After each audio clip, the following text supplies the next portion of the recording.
মুর্শিদাবাদে তৃণমূল শেষ হওয়া শুধু সময়ের অপেক্ষা। তৃণমূল ছেড়ে কংগ্রেসের হাত ধরা শাহনাজ বেগমকে পাশে বসিয়েই হুঙ্কার অধীর চৌধুরী। কংগ্রেসে যোগ দিয়ে শাসকের দুর্নীতি নিয়ে তোপ দাগলেন শাহনাজ বেগম। তৃণমূলে যাওয়ার পরে একের পর এক মানে একদম booth level to top level এরা এতটা করাপশনে আপাতমস্তক যুক্ত। আমি সেভারাল ইস্যুতে আমি চিঠি করেছিলাম, কিন্তু দেখলাম যে করাপশন অ্যাকচুয়ালি তৃণমূলের একটা প্রাতিষ্ঠানিক বিষয় হয়ে দাঁড়িয়েছে। সোশ্যাল মিডিয়ায় চোর লিখে ইস্তফা, অধীরের হাত ধরে ঘর ওয়াপসি শাহনাজ বেগমের। শনিবার বহরমপুরে অধীর চৌধুরীর হাত ধরে কংগ্রেসে যোগ দিলেন প্রাক্তন তৃণমূল নেত্রী শাহনাজ বেগম। শাহনাজ বেগম মুর্শিদাবাদ জেলা পরিষদের সহকারী সভাধিপতি ছিলেন। একসময় কৃষি কর্মাধ্যক্ষের দায়িত্ব সামলেছেন তিনি। মহিলা তৃণমূল কংগ্রেসের জেলা নেত্রীও ছিলেন।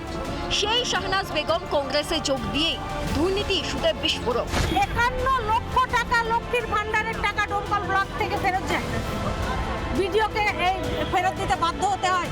লক্ষ্মীর ভান্ডার ক টাকা, সেখান থেকে 51 লক্ষ টাকা দুর্নীতি হলো। পুরুষদের নামে টাকা ঢুকে গেল লক্ষ্মীর ভান্ডার। শাসকের এই দুর্নীতির বিরুদ্ধে আওয়াজ তুলে দল ছেড়েছেন শাহনাজ। তার নিশানায় মূলত জেলা পরিষদের সভাধিপতি তৃণমূল নেত্রী রুবিয়া সুলতানা। এদিকে এদিনই এসআইআর, ওবিসি, ওয়াকফ সহ বিভিন্ন বিষয়কে সামনে রেখে ডোমকলে পদযাত্রা ও জনসভা করলেন অধীর চৌধুরী। এই মঞ্চে কংগ্রেসে যোগ দিলেন শাহনাজ। কংগ্রেসের আসন জয়ের পর 2016 সালে মুর্শিদাবাদ জেলা পরিষদ ভাঙার সময় উল্লেখযোগ্য ভূমিকা ছিল এই শাহনাজ বেগমের। এই শাহনাজকে পাশে নিয়েই এদিন মুর্শিদাবাদে তৃণমূলের ভবিষ্যৎ নিয়ে বড় দাবি করলেন অধীর চৌধুরী। दावे की रद्द करना चाहते हैं कि मुर्शिदाबाद जिला में तृणमूल पार्टी, सत्तारूढ़ तृणमूल पार्टी की सुपड़ा साफ होने की तैयारी हो रहे हैं, सिर्फ इंतजार करना है। একদিকে মিম ও হুমায়ুন কবির, সেই আবহে আবার কংগ্রেসে যোগ জেলার বড় মাপের মহিলা নেত্রীর।